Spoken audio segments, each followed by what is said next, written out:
Hi friends, good morning. கிராமத்து பொண்ணு visa பேசுகிறேன். எங்கள் அம்மா வந்து ஆடை ஓட்டிகிட்டு போயிட்டாங்க. சரிங்களா? இந்தா இப்போ நான் வீட்டிலேருந்து வேலையெல்லாம் முடிச்சுட்டு ஆட்டுக்கிட்ட கிளம்பிட்டுருக்குறேன்.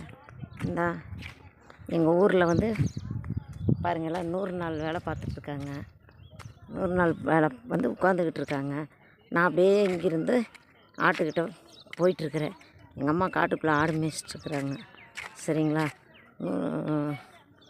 பார்த்திங்கன்னா ஆடு மேய்ச்சிட்டு அம்மா காலையில் 6-7 மணிக்கெல்லாம் அம்மா ஓட்டிகிட்டு போயிடுவாங்க.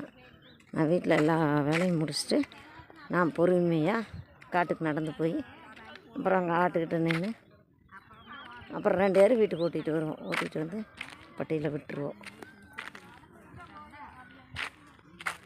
100 நாள் வேலைக்கெல்லாம் உட்காந்துட்ருக்குறாங்க. காலையில் வந்து வயசான காலத்தில் வீட்டில் எல்லாம் வேலையை முடிச்சுட்டு வந்து உட்காந்துட்ருக்குறாங்க.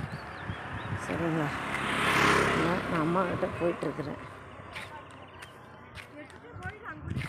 பாருங்கள் எங்கள் ஏரியாலாம் எப்படி இருக்குனுங்க. நான் 100 நாள் வேலைக்கெல்லாம் வந்துட்டுருக்குறேன்.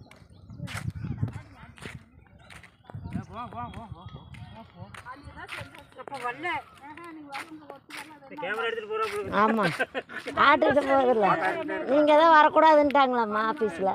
அதனால் நான் அப்படியே எடுத்துகிட்டு போகிறேன். 100 நாள் வேலை செஞ்சிட்ருக்காங்களா, அவங்களாம் பேசுகிறாங்க. என்ன வீடியோ எடுத்துகிட்டு போகிறீங்களான்னு. பாவம் வயசானவங்க வந்து உட்காந்துட்டு 100 நாள் வேலைக்கு எவ்வளோ கஷ்டப்படுறாங்க. 350 ரூபாய்க்கு சின்ன அடிப்படை வசதியெல்லாம் அவங்களுக்கு கொடுத்தா பரவாயில்ல. தண்ணி வரக்குள்ளே தண்ணி பிடிச்சி வச்சுட்டு வரணும். வீட்டில் வேலையெல்லாம் முடிச்சு வச்சுட்டு தான் வரணும். வயசானவங்க பிள்ளை இருக்கிறவங்களாம் பிள்ளைய செஞ்சு கொடுப்பாங்க. இல்லாட்டி அவங்களே வயசான காலத்தில் சமைச்சி வச்சுட்டு பொறுமையாக வருவாங்க. வந்து உட்காந்துட்டு கையெழுத்து போட்டு வேலை பார்க்கணும். பரவாயில்ல, ரொம்ப சிரமம் வயசானவங்களுக்கெல்லாம். நம்ம விஜய் என்ன ஆட்சிக்கு வந்துட்டார்.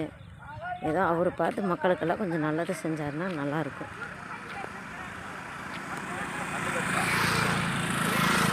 ஓகே, பாய்.